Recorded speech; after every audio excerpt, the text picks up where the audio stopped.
When Mum died, it was just assumed that she'd be cremated. There's something cleaner about a cremation rather than a slow disintegration underground, I guess, is the way I feel about it. I'm not a religious person, but I still sort of have this idea that even though it's just, I guess, some kind of carbon matter, these ashes, that there's still some semblance of essence of person in there somehow. When I picked Mum's ashes up from the funeral director where I collected them, and to take them home, I put her in the back seat and I put her seatbelt on.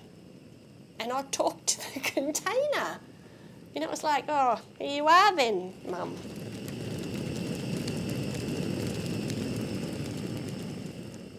The funeral director, when we picked up the ashes, she was a lovely lady, and this was part of what she does every day. And it was very matter of fact for her to speak about, now, do you know what they're going to look like?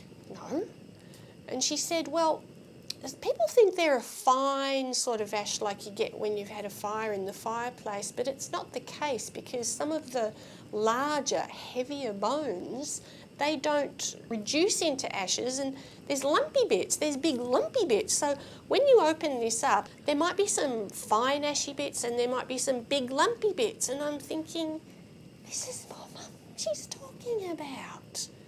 But it wasn't my mum, it was material, sort of flaky, lumpy material that's going to blow away in the wind.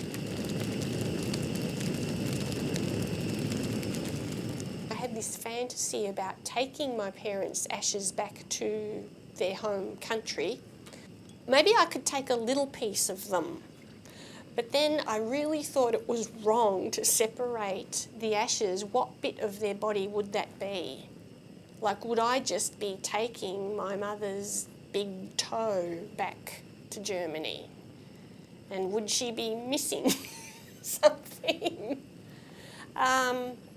I really ultimately think that we will scatter my parents' ashes. I can't contain my mother in that mosaic udder that I've made because she's too big to contain.